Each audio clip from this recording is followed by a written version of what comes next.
the Pokemon market, there are many cards worth over $100. But which are the best to invest in? Well, I've come up with the top 5 of them. Starting at number 5, we have the Mewtwo and Mew GX. Compared to other Sun and Moon cards, this has less in PSA population, meaning there's less in existence, and this is also still very valuable. It is also Mewtwo and Mew, some of the rarest Pokemon fused together, so it's definitely a card in high demand and high popularity. Now we have the Rayquaza EX. This card I actually got. This card is very hard to come by, but definitely there's not many in a PSA 9. I think that especially when people, as they are kind of now coming back to the black and white era and seeing that these cards are in low PSA pop, not many in existence, they're buying them. If you can find this at a good price, definitely pick it up.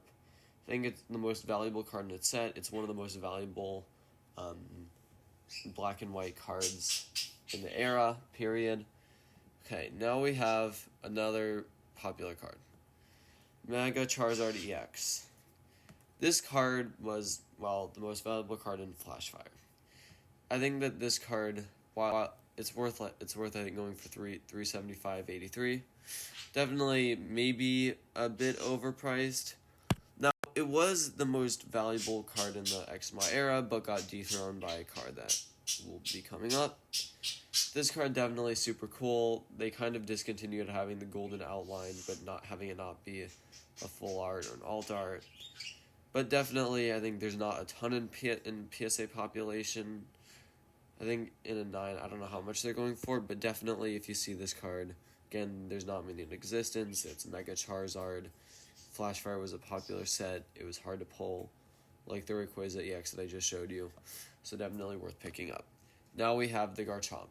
This card was super rare. Now, definitely pick up this card. There's, I think, like 30-some, maybe 30 to 50 PSA 10s in existence. This card is super cool. I mean, not only is it super cool, but the set now, I think, is going for $80 to $100 a pack.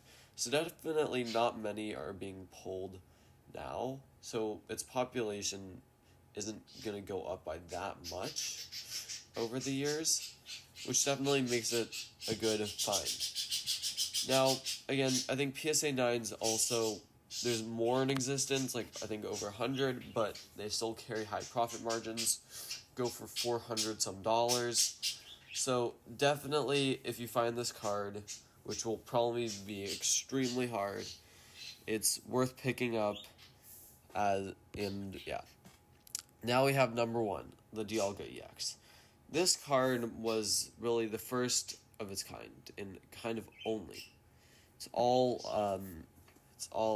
silver, and they never made one of these types of cards again, I think. Maybe correct me if I'm wrong in the comments. But this card really, while it's kind of behind the Mega Charizard X that I showed you, this one, it's really ahead.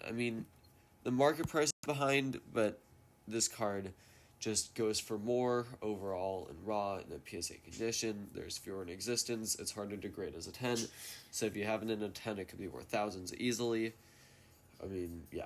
It's shot up in value by its design. And while it's hard to find, again, if you can, go for it. Even if it's not in amazing condition, there's still not many in existence. Anyway, thank you guys so much for watching. See you next time.